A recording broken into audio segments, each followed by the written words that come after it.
Hello everyone, आप देख रहे हैं चैनल अमीन इन्फो। और आज की इस वीडियो में हम बात करेंगे एसएससी सीजीएल का एप्लीकेशन फॉर्म आपको कैसे भरना है। तो लेट्स स्टार्ट द वीडियो। सबसे पहले हम ऑफिशियल वेबसाइट पर आएंगे दोस्तों। और यहाँ पे मैं एक चीज़ क्लियर कर दूँ, मैं इस वीडियो में बेसिक चीज़ों से लेकर सारी चीज़ों की बात करूँगा, ओटीआर की भी, और ओटीआर के बाद एक्चुअल में अप्लाई करना कैसे है। तो अगर आपने ओटीआर ऑलरेडी किया हुआ है तो आप वीडियो को आगे फॉरवर्ड करके देख सकते हो। अदरवाइज ओटीआर भी आपने अगर नहीं किया हुआ तो आप शुरू से लेकर आखिर तक इस वीडियो को देखें। तो ओटीआर करने के लिए सबसे पहले आपको ऑफिशियल वेबसाइट पर आना है। यहाँ पर लॉगिन और रजिस्टर के दो ऑप्शन है, इस पर आपको क्लिक करना है। इस पर जैसे ही आप क्लिक करोगे तो यहाँ पर न्यू रजिस्ट्रेशन का ऑप्शन होगा, रजिस्टर नाउ, इस पर आपको क्लिक करना है। देन यहाँ पे वन टाइम रजिस्ट्रेशन में आपसे आपकी पर्सनल डिटेल, पासवर्ड क्रिएट करवाया जाएगा, कुछ एडिशनल डिटेल्स मंगवाई जाएंगी और फिर डिक्लेरेशन करवाया जाएगा। और यहाँ पे मैं इसको कंटिन्यू पर क्लिक कर देता हूँ। उसके बाद यहाँ मुझसे अपनी डिटेल्स पूछी जाएंगी, क्या आपके पास आधार कार्ड है, नहीं है तो आप नीचे कुछ और आइडेंटिफिकेशन कार्ड दे सकते हो, जैसे employ ID, PAN card, driving licence, passport वगैरह। और यदि आपके पास आधार कार्ड है तो आप येस करोगे और आधार नंबर 2 बार यहाँ पर एंटर करोगे। उसके बाद आप अपना नाम आपके 10th क्लास की मार्कशीट के हिसाब से लिखोगे 2 बार। क्या आपने अभी कभी भी अपना नाम चेंज करा है? अगर किया है तो येस पे क्लिक करके तो जो भी नया नाम है आप वो लिख दोगे, अदरवाइज नो पे आप रहने दोगे। इसके बाद जेंडर सेलेक्ट करोगे अपना 2 बार। डेट ऑफ बर्थ सेलेक्ट करोगे। डेट ऑफ बर्थ सेलेक्ट करने में कुछ परेशानी आए या लिखने में तो यहाँ पे कैलेंडर का आइकॉन है, इस पर क्लिक करके सेलेक्ट कर लीजिएगा। फादर नेम, मदर नेम आप अपना लिखोगे यहाँ पे, जो आपके 10th की मार्कशीट में है उनके हिसाब से ही लिखोगे। और फादर और मदर के नेम के पीछे आपको मिसेस या मिस्टर या श्रीमती ये सब चीज़ें नहीं लगानी, जो उनका नाम है सिर्फ वही लिखना है। 10th क्लास का बोर्ड कहाँ से करा है वो सिलेक्ट करोगे 2 बार। 10th क्लास का रोल नंबर लिखोगे। इसमें एक और चीज़ है, roll number should be same as mention in 10th marksheet, only slash R and dash R allowed, please enter roll number without any other special characters. ठीक है, रोल नंबर में अगर स्लैश और डैश है वो अलाउड है, इसके अलावा कुछ और स्पेशल कैरेक्टर है आपके रोल नंबर में तो वो अलाउड नहीं है। If roll code is given in your matriculation certificate then enter roll code. अगर रोल नंबर की जगह रोल कोड है आपके पास तो वो लिखोगे आप यहाँ पे। फिर 10th क्लास किस ईयर में पास आउट करी वो लिखोगे। हाईएस्ट लेवल ऑफ क्वालिफिकेशन, जो भी आपका हाईएस्ट लेवल है क्वालिफिकेशन का वो लिखोगे। ठीक है, ग्रेजुएट हो या 12th पास है या पोस्ट ग्रेजुएट हो, वो अपना यहाँ पे आप सेलेक्ट करोगे या ड्रॉप डाउन लिस्ट आएगी। उसके बाद अपना मोबाइल नंबर और ईमेल आईडी की मदद से आप सेव और नेक्स्ट बटन पे क्लिक करोगे। सेव और नेक्स्ट पे क्लिक करने से पहले जैसे आप मोबाइल नंबर यहाँ पे एंटर करते हो तो यहाँ पर आएगा सेंड ओटीपी का एक ऑप्शन, जो कि कुछ इस तरह का होगा। ठीक है, जैसे ही आप इस वाले स्टेप पर आओगे, मोबाइल नंबर और ईमेल आईडी एंटर करोगे तो साइड में ही सेंड ओटीपी का एक लिंक नज़र आएगा आपको। इस ऑप्शन पर जस्ट आप क्लिक करोगे तो दोनों ही ईमेल और फ़ोन नंबर पर आपके पास एक ओटीपी आएगा, और वो ओटीपी आप दोनों ही जगह डालकर वैलिडेट वाले ऑप्शन पे क्लिक कर दोगे। नीचे भी एक वैलिडेट का ऑप्शन आएगा ईमेल वाले ऑप्शन के बराबर में ओटीपी डालने के बाद, और फ़ोन नंबर के बराबर में भी, दोनों में आप वैलिडेट पे क्लिक कर दोगे। जैसे ये ग्रीन हो जाएगा तो इट मीन्स कि आपका दोनों चीज़ें वेरीफाइड हो गई हैं। उसके बाद जैसे ही आप उसको सेव और नेक्स्ट कर दोगे तो यहाँ पे एक पॉपअप शो होगा कि हाँ जी आपका पर्सनल डिटेल सबमिट सक्सेसफुली हो गया है। और जैसे ही आप उसको प्रोसीड करोगे तो आपके रजिस्टर्ड मोबाइल नंबर पर और ईमेल पर और आपके स्क्रीन के ऊपर भी शो हो जाएगा आपका रजिस्ट्रेशन नंबर।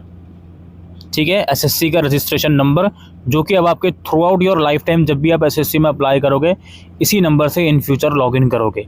और एक टेम्प्रेरी पासवर्ड भी आपके सामने आएगा। फिलहाल अब आपको क्या करना है, यहाँ कंटिन्यू वाले ऑप्शन पर क्लिक करना है। तो जैसे ही आप कंटिन्यू करोगे दोस्तों तो एक ऑप्शन आएगा कि भाई अपना रजिस्ट्रेशन नंबर और जो पासवर्ड, वन टाइम पासवर्ड हमने जो भेजा है वो डालकर और कैप्चा कोड डालकर साइन इन करो।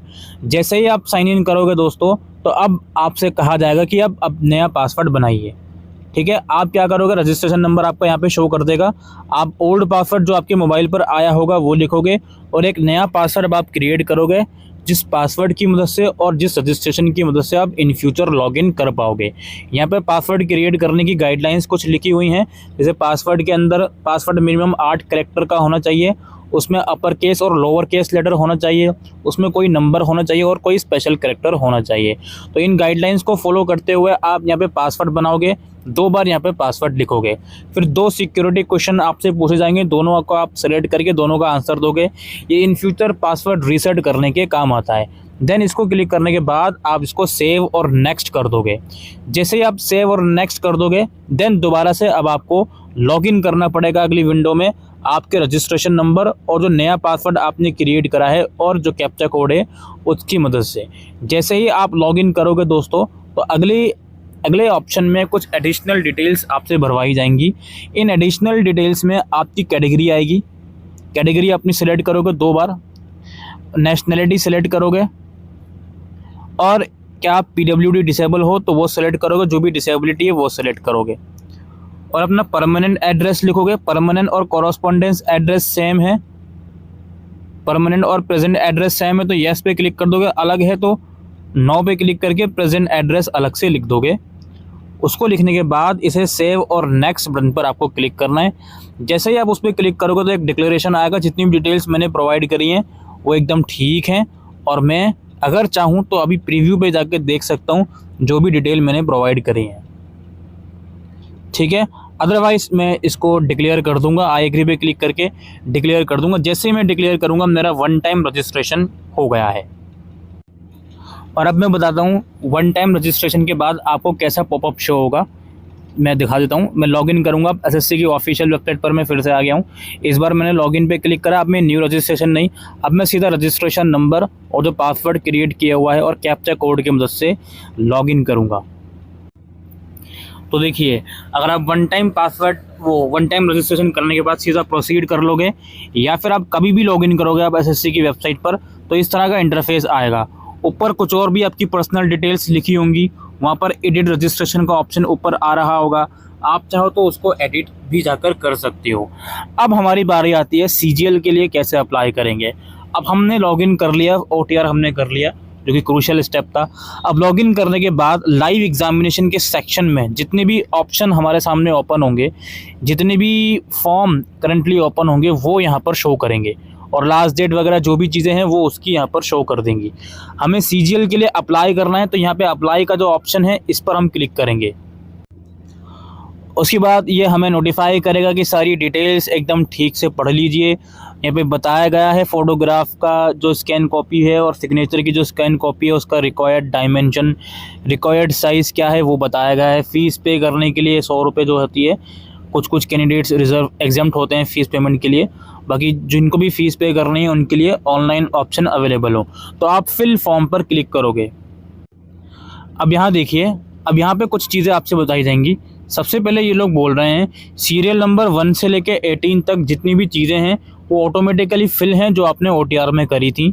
अगर आप इन डिटेल को एडिट करना चाहते हो तो आप कर सकते हो, जो मैंने अभी आपको कुछ मिनट पहले ही बताया था, ऊपर एडिट का ऑप्शन है, ठीक है, वहाँ जाकर आप उसको एडिट कर सकते हो।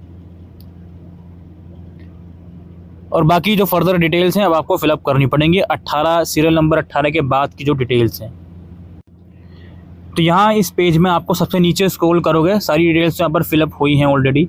तो हम नेक्स्ट बटन पे क्लिक करेंगे तो ये दिखाएगा भाई पर्सनल डिटेल सेव है, ठीक है भाई, दोबारा सेव हो गई, ओके।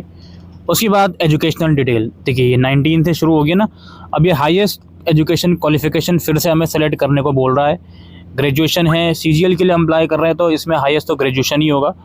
अच्छा जी, qualifying education qualification, details of qualifying education qualification, इसमें ग्रेजुएशन है, इक्वलेंट टू ग्रेजुएशन है, हमारा ग्रेजुएशन ही रहेगा। इसके बाद क्या है, ग्रेजुएशन का स्टेटस क्या है। CGL में अपियरिंग वाले भी अप्लाई कर सकते हैं, प्रोवाइडेड कि 1 अगस्त तक रिजल्ट आ जाए। तो अपियरिंग अगर आप पाए तो आप अपियरिंग डाल दोगे। पासिंग ईयर ऑब्वियसली 2024 ही आएगा और कोई ऑप्शन नहीं है। किस स्टेट या यूनियन टेरिटरी में आपकी यूनिवर्सिटी है जहाँ से आप कर रहे हो वो आप सेलेक्ट कर लोगे अपना। दिल्ली है, दिल्ली सेलेक्ट कर लोगे, कोई दिक्कत नहीं है। उसके बाद नेम ऑफ़ द यूनिवर्सिटी, अब मैं यहाँ पे मेरा तो पास्ट है तो मैं पास डाल के ही प्रोसीड करूँगा सारी चीज़ें।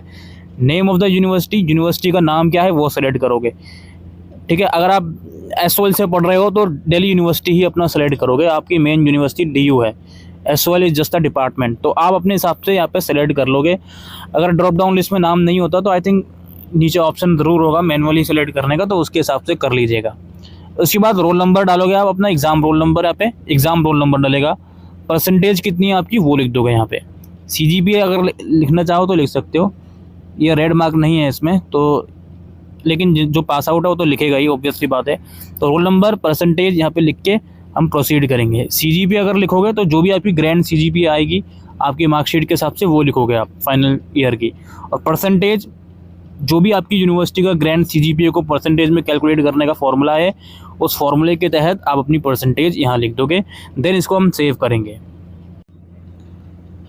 तो ये सेव हो गया, हम इसको ओके कर देंगे। एडिशनल इन्फॉर्मेशन, ठीक है, whether you are an ex serviceman नहीं है, हम एज रिलैक्सेशन लेना चाहते हो, कुछ कैटेगरी के बच्चों को एज रिलैक्सेशन मिलेगा। अगर येस करोगे तो कोड सेलेक्ट करो अपना, किस कैटेगरी में आते हो, नहीं है तो नो कर देंगे। Do you want to make your personal information available for accessing job opportunities, basically क्या आपका डाटा बेचता है आगे या नहीं, वो आपने प्रेफरेंस के हिसाब से दीजिएगा, कोई दिक्कत नहीं है। वैसे भी डाटा बिक जाता है, आप नो भी करोगे तो भी ये लोग बेच ही देते हैं, इसमें कोई बड़ी बात नहीं है। इसको हम ओके कर देंगे। उसके बाद एडिशनल इन्फॉर्मेशन 2 का सेक्शन है, एग्जामिनेशन सेंटर का प्रेफरेंस आपको देना होगा, आप कहाँ पे एग्ज़ाम सेंटर देना चाहते हो, ठीक है। दिल्ली के अलावा 2 और प्रेफरेंस आपको अपने हिसाब से यहाँ पे सिलेक्ट करने होंगे, तो मैं 3 प्रेफरेंस यहाँ पे सिलेक्ट कर लेता हूँ। उसके बाद are you person with benchmark disability, अगर हो तो ये तो हमने पहले ही फिल करा था, तो ये ब्लॉक है ऑप्शन, तो ये हमने OTR के टाइम पे फिल किया था, तो ये हमको भरने नहीं देगा। एडिट करना तो वहाँ मेन पेज पे जाकर एडिट कीजिए। Do you have a physical limitation to write, लिखने में कोई दिक्कत होती है आपको तो येस करोगे, अदरवाइज नो करोगे। फिर यहाँ पे वेदर स्क्राइब इज़ रिक्वायर्ड, ये येस करोगे तो ही स्क्राइबर की रिक्वायरमेंट आएगी, अगर लिखने में दिक्कत नहीं है तो कोई रिक्वायरमेंट नहीं आएगी। क्या जूनियर स्टैटिस्टिकल ऑफिसर की पोस्ट के लिए भी अप्लाई कर रहे हो, क्योंकि उसके लिए पेपर 2 अलग से देना होता है। अगर हाँ तो येस, नहीं तो no. Do you possess education qualification, अगर येस करोगे तो भाई जो स्टैटिस्टिकल पेपर की रिक्वायरमेंट है या मैथमेटिक्स 12th क्लास की रिक्वायरमेंट है वो फुलफ़िल कर रहे हो, तो ऑब्वियसली कर ही रहे हो तो अभी अप्लाई कर रहे हो, तो उसको येस करना पड़ेगा। क्या स्टैटिस्टिकल इन्वेस्टिगेटर की भी पोस्ट के लिए भी अप्लाई कर रहे हो, हाँ। क्या उसकी क्वालिफिकेशन मीट कर रहे हो, हाँ। भाई यहाँ पे येस करोगे तो नीचे भी येस करना ही पड़ेगा। देन इसको सेव और नेक्स्ट बटन पे हम क्लिक करेंगे। तो इसको हमने सेव और नेक्स्ट कर लिया। दोस्तों अगर इस वाले स्टेप में प्रॉब्लम होती है तो गो बैक पे क्लिक कीजिए और दोबारा से प्रोसीड करके उसको फॉर्म को फिलअप कर लीजिएगा, कोई दिक्कत नहीं आएगी। कई बार पोर्टल में ग्लिच होते हैं इसलिए दिक्कत आती है। इसके बाद फोटोग्राफ और signature, capture your photograph instruction, find a place with good light and plan background, ensure the camera is at your I level before capturing the photo. Basically live photograph ये लोग मांगेंगे एक आपकी। Position yourself directly in front of camera and look straight, ये instruction बताई गई है live photograph लेने की। Ensure that your face is fully inside the red rectangular area, जब भी आप लाइव कैमरा ओपन करोगे तो जो भी उसके अंदर इंस्ट्रक्शन आएंगी उसके हिसाब से आपको फेस वहाँ रखना पड़ेगा प्रॉपर लाइटिंग के साथ। पीछे प्लेन बैकग्राउंड हो, कोई वाइट ब्लू का कोई दिक्कत नहीं है, प्लेन यहाँ पे लिखा है, ठीक है। Candidate should not wear a cap, cap नहीं पहना चाहिए आपने। मास्क और glasses spectacles while capturing the photo, चश्मा वगैरह नहीं। In no case should the candidate capture the photograph of either pre existing photograph, all such applicant where the photograph of either pre existing photograph is captured will be rejected. In no case should the candidate capture the photograph of either pre existing photograph, इसका मतलब ये है कि भाई live camera open कर लिया, पहले से ही फोटोग्राफ का फोटो खींचना है, वो नहीं। ऑल सच एप्लीकेंट रिजेक्ट हो जाएगा भाई अगर ऐसा करोगे तो लाइव फोटो ही यहाँ पे आपको लेना है। और क्या है भाई, if you are unable to capture live photo with your device scan the block QR code to download the app from the play store. तो आप प्ले स्टोर पर एप्लीकेशन है इन्हीं का SSC का, इस QR कोड पे क्लिक करके उसको डाउनलोड करो, उस एप्लीकेशन की मदद से भी लाइव फोटो अपलोड करा जा सकता है। और सिग्नेचर आपको खुद अपलोड करने हैं, सिग्नेचर लाइव नहीं होंगे जी, सिग्नेचर खुद ही आपको अपलोड करना है।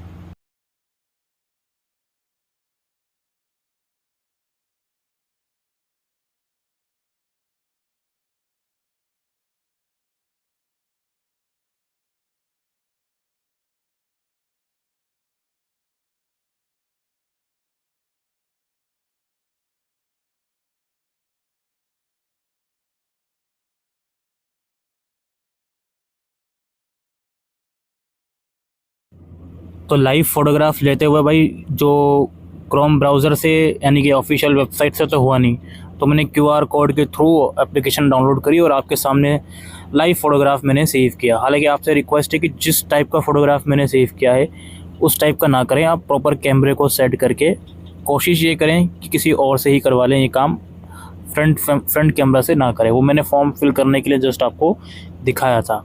अब दोस्तों एक चीज़ और है, जैसे मैंने एप्लीकेशन को हटा के वेबसाइट खोली तो वो लॉगआउट हो गया था।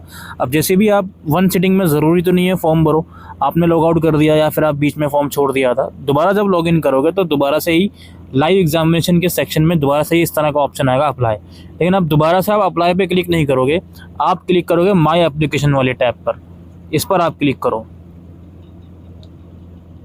इस पर क्लिक करने के बाद यहाँ पे कंटिन्यू का ही ऑप्शन आपके सामने आएगा, इस पर क्लिक कीजिए। जिस स्टेप से आपने छोड़ा होगा वहीं पर आपको ये ले जाएगा, ठीक है। वहाँ पर तो नहीं ले जाएगा लेकिन दिखाएगा क्या क्या डिटेल आपने भरी है, तो आप इसको सेव और नेक्स्ट कर दोगे। तो ये देखिए मैं सेव और नेक्स्ट कर दी मैंने सारे स्टेप्स को। तो ये देखिए फ़ोटो इसी तरह का मेरा यहाँ पे शो हो रहा है, जो हो गया काम। अब यहाँ पे सिग्नेचर मुझे अपलोड कर देनी है, 10 से 20 KB तक के बीच में सिग्नेचर होनी चाहिए, ठीक है। हॉरिजॉन्टल अलाइन होनी चाहिए सिग्नेचर, और बाकी यही है। वाइट पेज पर ब्लैक या ब्लू पेन से सिग्नेचर कर दीजिएगा और अपलोड करके फिर इसको हम सेव करते हैं। तो सिग्नेचर जैसे ही अपलोड होगी दोस्तों, उसके बाद यहाँ पे प्रीव्यू फॉर्म का आएगा ऑप्शन, जो डिटेल आपने भरी हैं वो दिखाएगा, वो आप वेरीफाई कर लीजिएगा। देन सबमिट फॉर्म पे क्लिक करके पेमेंट करके आपका जो फॉर्म है वो सक्सेसफुली सबमिट हो जाएगा। पेमेंट स्टेटस एक बार चेक ज़रूर से कर लीजिएगा कि पेमेंट स्टेटस वहाँ पर क्या शो हो रहा है। और पेमेंट स्टेटस चेक करने के लिए वापसी आप मेन लॉगिन पेज पर आओगे डैशबोर्ड में। इस बार एप्लीकेशन हिस्ट्री में जाओगे और यहाँ जाकर आप एप्लीकेशन स्टेटस में जाकर देख सकते हो कि आपकी पेमेंट का क्या स्टेटस है। जिसको पेमेंट करनी ही नहीं है ऑब्वियसली उसका पेमेंट विदाउट पे करे ही सक्सेसफुल दिखाएगा। तो यही प्रोसेस है दोस्तों CGL के फॉर्म भरने का। आई होप ये वीडियो आपको यूज़फुल लगी हो, तो वीडियो को शेयर कीजिएगा। Thank you.